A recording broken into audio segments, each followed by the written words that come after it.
Hey everyone, it's Anthony back with another video here on Single and Placing. Hi. Let me buckle up. I hope you're doing well. I hope you're having a good day, weekday, weekend, morning, evening, overnight, whatever you've got going on. Thank you so much for watching. I need to watch this intersection. That's what I need to do. We're doing a vlog, as you can see. I don't think I have my sunglasses in here, but that's okay. Hopefully I won't be completely blinded this whole time. Do I have a pair up here? No, I don't. Yeah, we're doing a vlog. We're in the car and we're doing what we do. We're taking this boy to the dog park. It finally started warming up here in Denver. We had a bit of a cold snap, so he had been trapped inside just doing short walks. And we haven't gone to the big dog park. I went with my roommate slash friend and his girlfriend's dog. He was dog sitting yesterday at the time of this filming.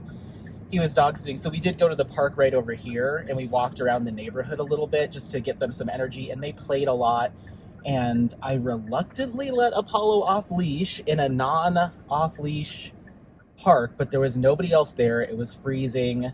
You know, there was one other dog that did show up, but they were also off leash. So I don't condone that behavior, but I was peer pressured into letting him off because my roommate had let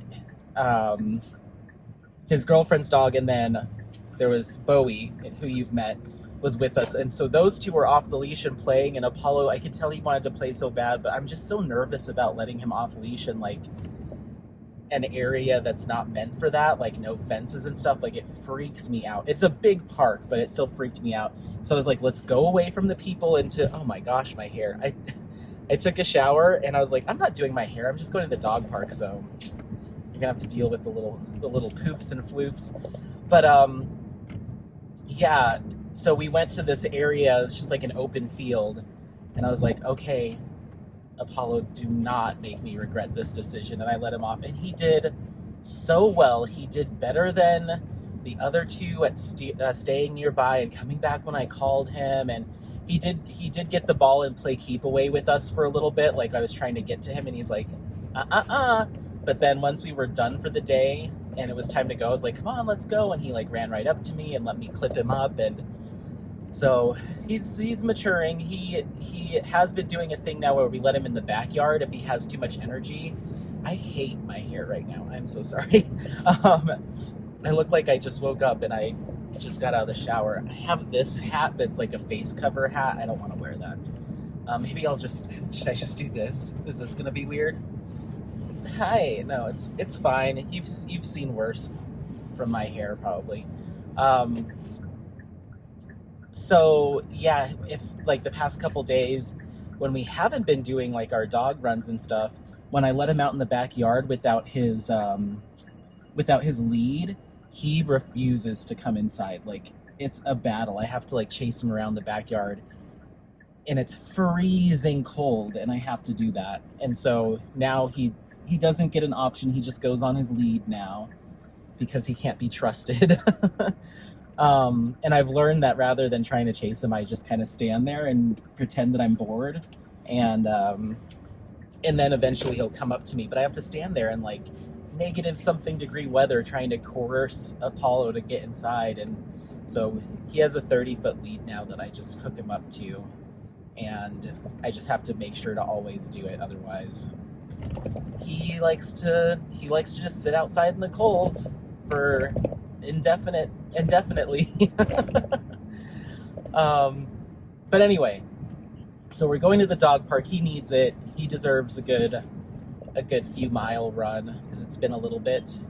But yeah, so I thought I'd just do a quick vlog. It's probably just going to be as long as it takes us to get there. Because, oh no, the whole reason for the season, and we'll do it right when I get to the dog park, is I'm announcing the winner of the Rose Proffitt Creations gift card. I said it was going to be, I would be a week, and today is a week. Oh no, it's not. It's been 2 weeks. I'm sorry. um, I said I would let it run for a week and then I'd post the winner, and I meant to do it like the day after I hit a week, but it is now another week has passed, so we're 2 weeks into it.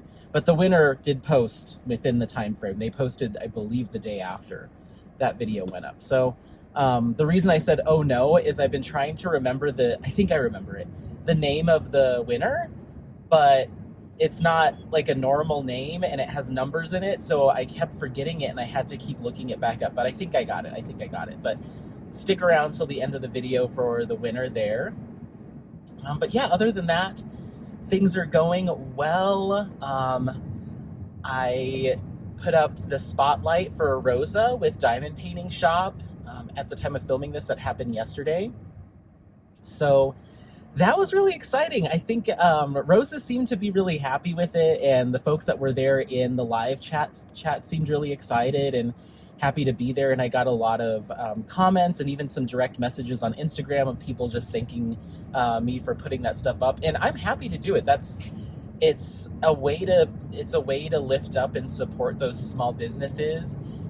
And it also for me is a unique form of content that I haven't really seen too much. I've seen people do, small shop interviews here and there, just kind of onesie twosie. And then I know that Shay over at Crafting with Shay, she's done some spotlights like on her Sunday lives that have been a small business and also, members of the community. So it's not a new idea by any means, but I hope to do it a little bit more consistently. And I think the premiere format is a little bit unique. It's not a live. I've said it before, I just want to make sure that I'm creating a safe space for shop owners, for artists, for content creators.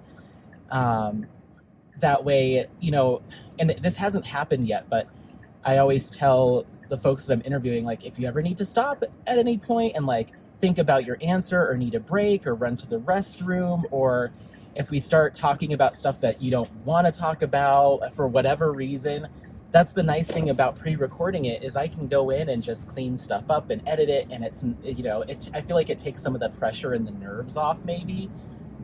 And then it also gives the person that is being interviewed or I'm chatting with the opportunity to really pay attention to chat, because the video is already up, so we can pay more close attention to chat. And Rosa had some really awesome responses to some questions that were asked, so that was really cool.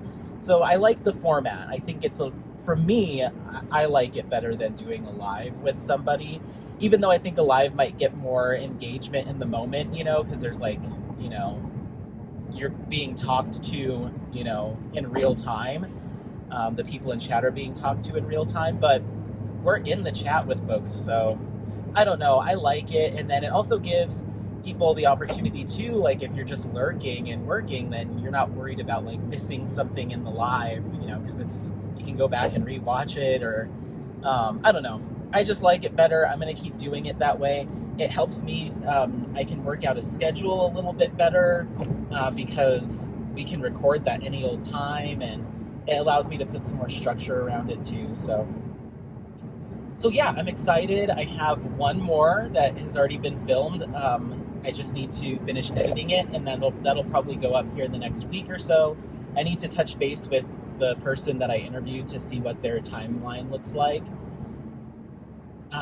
So they can be there in the live chat as well. And then I have some more people in the works. I've talked to them, they've said yes, I just need to get the questions and work out dates and stuff. So there might be a little bit of a lull until I do a couple more. I need to focus on shops. I have one more artist, and then I think 3 or 4 people that have said yes that are content creators.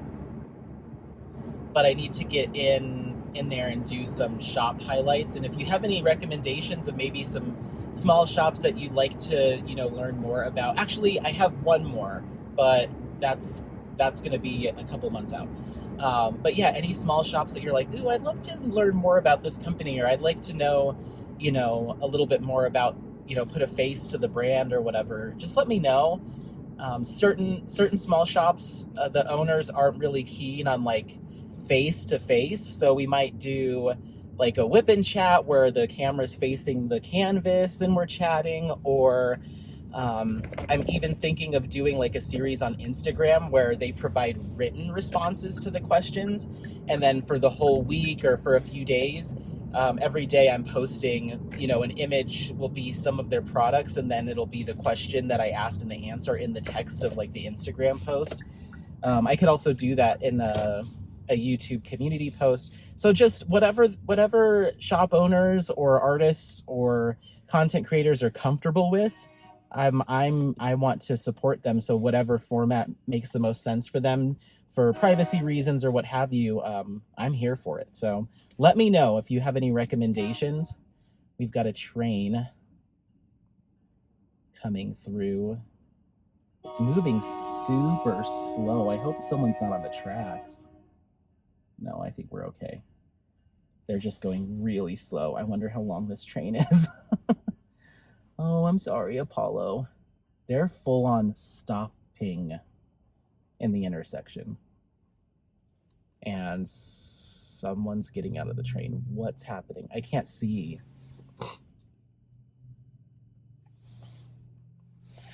I can't see what's happening. Let's see these cars. No, there's nothing on the tracks I can't see, but there's definitely people walking around the train. Huh. Uh-oh. Oh, now they're going in reverse. Very strange, very strange. I don't know what's going on here. I wonder why they're reversing.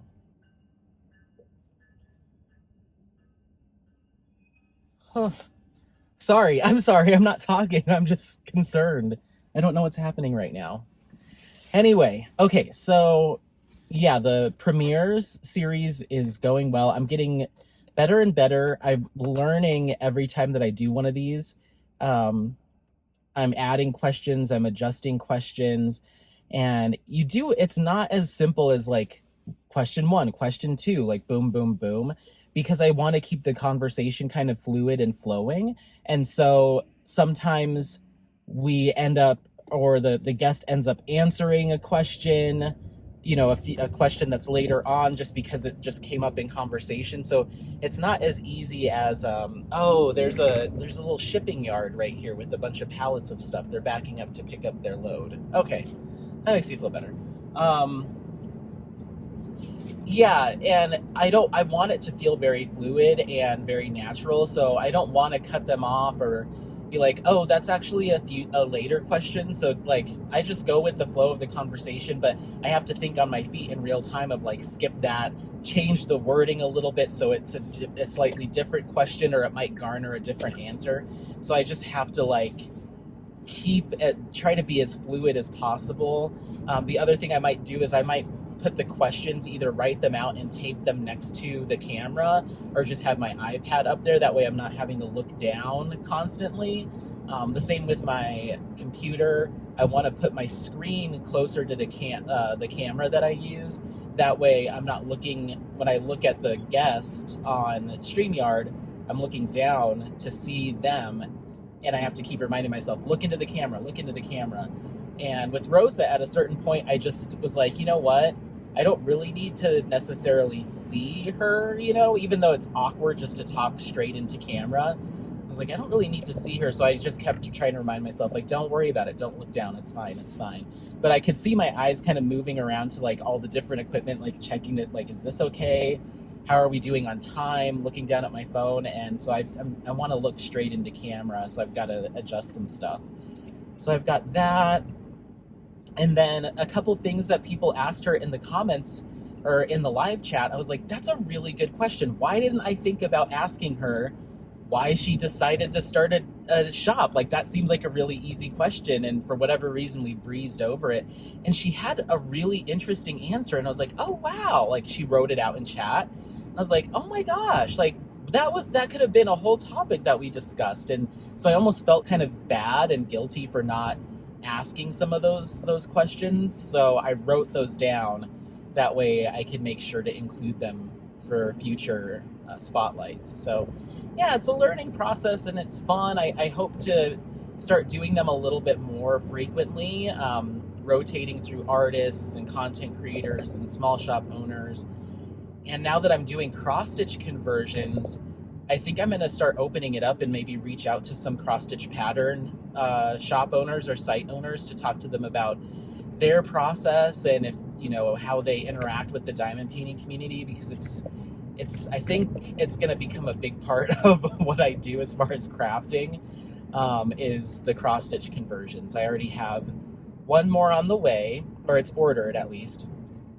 And offhand, I can already think of 1, 2, 3, 5 more that I need to order.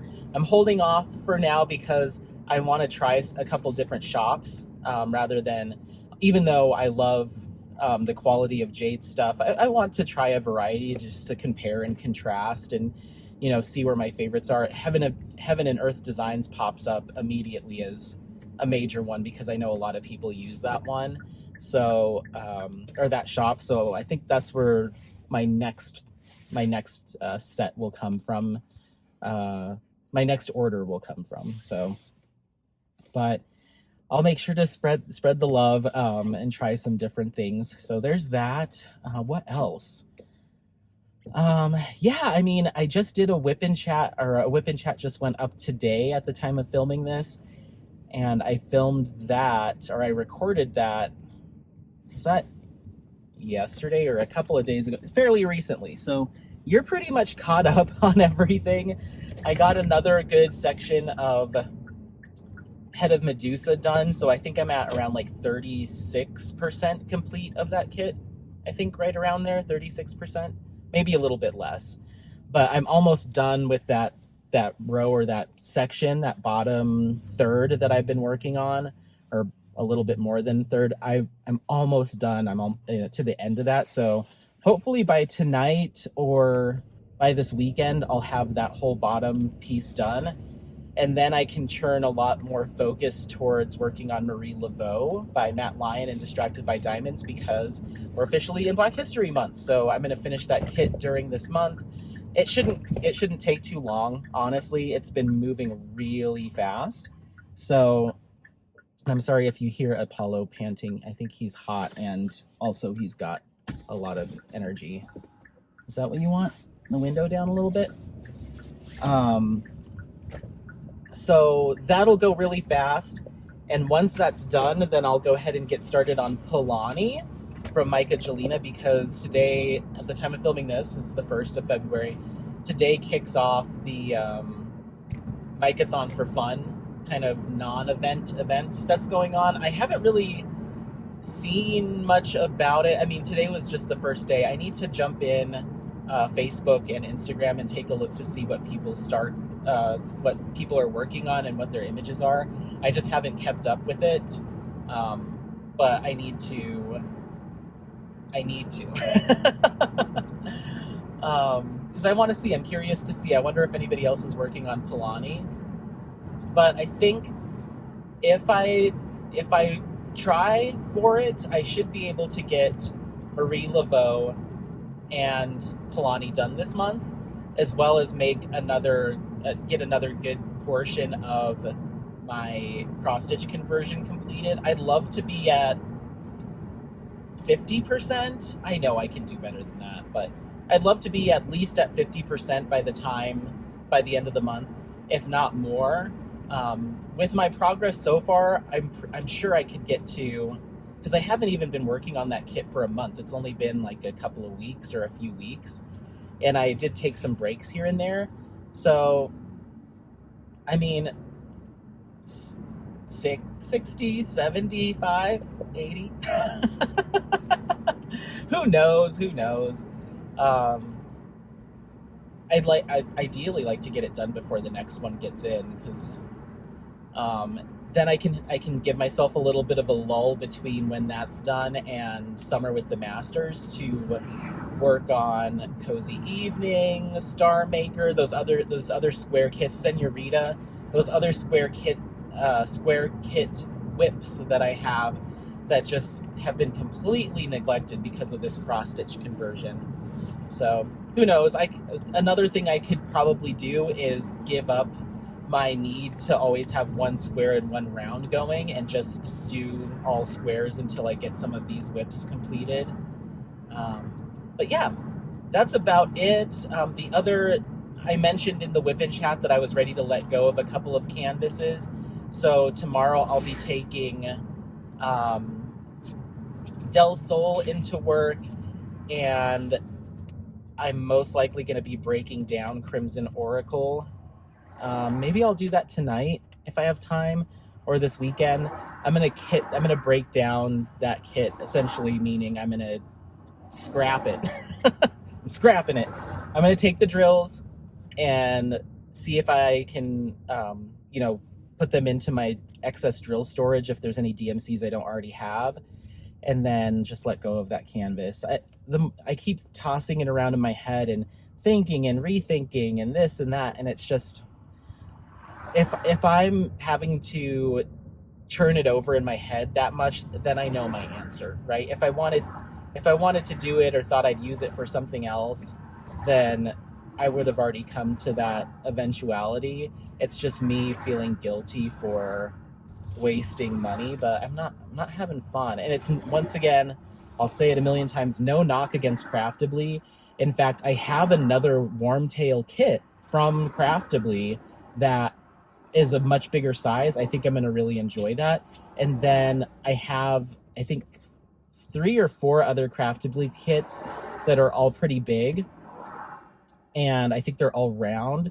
So that's just what I like, is if we're going to go round, then I would prefer either, if we do have to, if it's necessary to reduce the detail, I don't know why I'm just such a sourpuss about Crimson Oracle, but it's just not doing it for me. It's like, it's almost like the detail was removed to make it smaller, but it still isn't as clean as like a smaller Diamond Art Club kit or something like that, or another company that, I don't know what it is. And it has a lot of colors and stuff too, so you'd think, I don't know. I'm kind of tired of like beating myself up over it. I just don't want to do it. And I think that can be a good enough reason. I don't want to do it. I'm not going to do it. So yeah, and then I think once I get done with Cozy Evening and Star Maker and some of these, my whips that have just been sitting around, Senorita, once I kind of get all this cleared up, then I think one of the big projects this summer or fall is going to be sitting down and really taking a look at and I've mentioned this previously, take a look at my square drill canvases that are in my stash and just make some decisions on what I'd like to keep and what I'd like to destash or donate, that kind of stuff, because all I can think about right now is cross stitch conversion. I really, oh my gosh, gas is even higher. Oh my goodness, gas is like so all over the place. What a weird topic transition, but I feel like just like late this fall or even around Christmas time, it really dipped down to like pretty cheap, and now it's like skyrocketed back again. Oh my word. Good thing I filled up when it was 50 cents cheaper last week. Jeez Louise. So yeah, just take a good look at my current stash and just, make some decisions there. I don't necessarily need to clear them out for a space saving reason right now, because I'm not buying a ton. But I just know that now that I've kind of transitioned into really liking cross-stitch conversions and how long cross-stitch conversions take, that it's even less practical for me to think that I'm going to get to all these canvases. So I just, might as well get them into the hands of people that might really enjoy them. Hang on to them until I do that craft fair. Maybe all I'm going to do is just earmark them for like, this will go to the craft fair. I'll try to sell this. I'll try to sell that. And, from what I've learned, diamond painting kits seem to get more valuable with age, depending on if it's been discontinued or a limited edition, or they haven't, Diamond Art Club hasn't done a run of them. So some of them I look at them like, what, maybe it's okay to let this sit for another year and then see if it becomes a trendy kit to get your hands on. Even some of the ones that I was like, ooh, I love this, I can't wait to do it. I was thinking, I have Medusa from Christopher Lavelle. I have that kit, and I'm like, I kind of like my head of Medusa, but then I was like, maybe it'd be cool to have them both like hanging next to each other. I don't know. So even like some of the kits that in the moment I was really into, I'm like, yeah, but I'd rather spend my time working on like a old Masters cross stitch conversion or something like that. So I think the rounds will stay just because they work up really quickly, but yeah, I don't know. In a month I might be like, I'm not letting go of anything. In fact, I'm buying more regular square kits. Who knows? But even over at Jaded Gem Shop, I placed an order from her last week, my next cross stitch conversion. And then there was a Henry Clive image that I've been really wanting, and I ended up ordering it in round because I was like, well, that way at least I could work on them both at the same time if I wanted to. So I have some options there. There's a couple more. There's another Henry Clive. Actually, is there 2 more Henry Clives? I have 3 on my wish list right now. So I have one more Henry Clive. It's called Sultana, and that's one of the images that I actually sent to Jade and like begged her to create. So I just need to order that. I don't know if I'll get that in round because I want a lot of detail out of that, and there's a lot of like background to that. I think it needs a square, so that might have to be a square. And then I have one of her seasons panels from Alphonse Mucha. I'm going to get that in round because I think all my other ones are round. I'm not sure. I know at winter from Diamond Painting Shop, and then summer I believe is a round too. So I want to get that in a round. And then I think I have spring from Distracted by Diamonds, but I don't remember what the drill shape is. I don't remember. So that'll give me all 4 seasons. And then my last one on my wish list from Jade is The Last Supper. I mentioned this in a vlog from the fall, I think. I can't remember, but we went on a hike and I was talking about this kit. It's massive, and I have to get it in square just for bragging rights. It's huge. Maybe I should order that tonight. I don't know. I'm calling it my like swan song kit. Who knows when I'll ever get to it, but when I am of the age of retiring from diamond painting, or when I start to feel the bug of like, okay, I think I'm moving on from this craft, if that ever happens, that's going to be my last one. Or if I do that kit, I want to make sure I have no other whips going, and we're just going to do that kit until it's done. It's like a 60 or 70 centimeter by 280 centimeters. It is huge, and it's the cropped version, so it doesn't have a lot of the background. It's just the, Jesus and everyone. It's just the table area, not the like ceiling and stuff. So it's kind of a long panel, but a horizontal panel. And it is like, can you even imagine? I didn't even know they made canvases that big. And at first I thought it was a typo, but it's not. It is a massive canvas. So think of winter. It's twice as long as Seasons Winter. And yeah. And so I think I want to get that in a square. And it would probably take me the majority of the year to work on that single kit. So who knows, maybe next year or the year after that will just be like the last canvas, the last supper, last canvas. I don't know, but it's gonna be a project. But can you imagine what that's gonna look like on like a big long wall, like above a staircase or something? That's gonna look gorgeous. Okay, we're here. I don't want to park into the sun. I don't want to park into the sun. Okay, let's park real quick, and then I have an announcement for you all. Apollo's like, let's, can we get up? Can you park? Okay, so the winner of the $50 Australian gift card to Rose Proffitt Creations is Riot827. Yes, and I'll put it up on the screen. If I mixed up those last three numbers, I'm so sorry, but I will put it on the screen for you. So I'm not familiar with the actual name of that that subscriber. I'm so sorry. I tried looking at other videos. I'm like, do I know this person by name? And it's just not clicking. I couldn't find anything, but they commented. I believe that their favorite animal was a horse. And so thank you so much for watching that video, and congratulations on winning. What you need to do, Riot, is you need to message me on Instagram or shoot me an email. My email is in the About section. If you go to my channel page, there's a tab that's like About. My business email is there. You can email me and just be like, hey, it's Riot, aka, I'd love to know your name. And just let me know, like, hey, I just wanted to claim my gift card.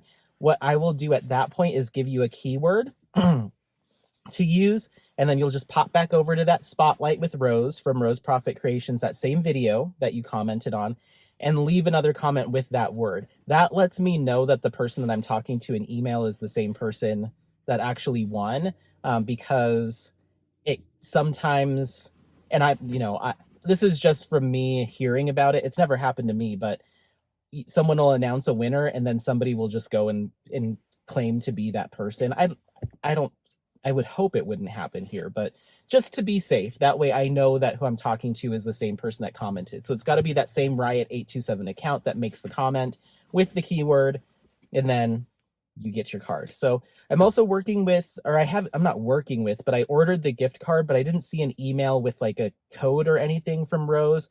So I just need to reach out to her and make sure I didn't miss something.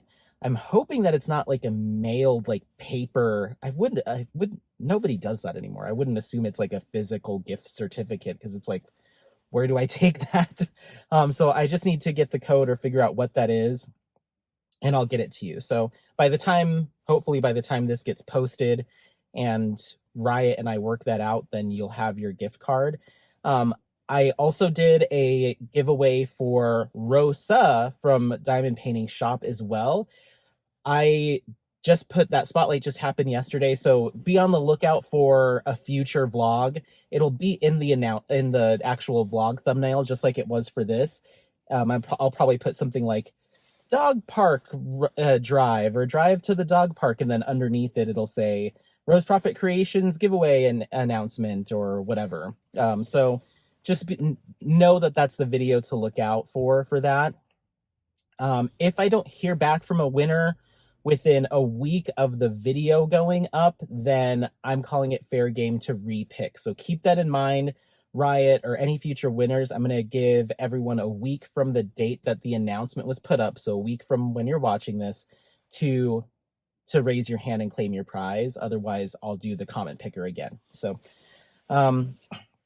the reason I wanted to go over all that rigmarole is because I plan on doing this more frequently with various shops and all that stuff. So just as a little thank you for supporting this style of content, or that style of content, those spotlights, because it is something new, and I want to generate engagement and get people encouraged to watch. So, all right, well, I'm going to let you go. This boy is due for a run. I've never parked in this direction before, and there's this whole area of the open space that we never walk through, and I'm wondering if there's even a path over here, but there's nobody over here, so I'm like, maybe this is where we go to like throw the ball and stuff, because it's all fenced in. Anyway, I'm going to let him go. Thank you so much for watching. Relatively short vlog, just a quick drive, but the reason for the season was just to do that announcement. So thank you so much for watching. Don't forget to like, subscribe, share this content with friends, family members, anyone that you think might take some value out of this content. Don't forget to comment with any shops, business owners, content creators, artists that you would love to see a spotlight for. And I have no shame in sending Instagram messages or emails asking people if they'd be willing to do it. Yesterday, after we got done with the live or the premiere for Rosa, I was like, what are the chances that I could reach out to somebody over at Diamond Art Club and get, not necessarily the owners, I'm sure they're very busy, but maybe somebody on their marketing team or something like that that would be willing to do a deeper dive into the history of the business and how it's evolved and changed over time. I think that would be really interesting to learn because they were around long before I started diamond painting. So I'd love to hear like how it got started and some of those big shifts in the business to where we are today and maybe what's coming down the road. So if you know anybody within the Diamond Art Club world that might be willing for me to pitch them, like doing a spotlight with me, that'd be so cool. That would be like, I don't know, it'd be fun. So, all right, I'm going to let you go. Thanks again. And as always, happy placing. Bye. Bye. Bye. Bye. Bye.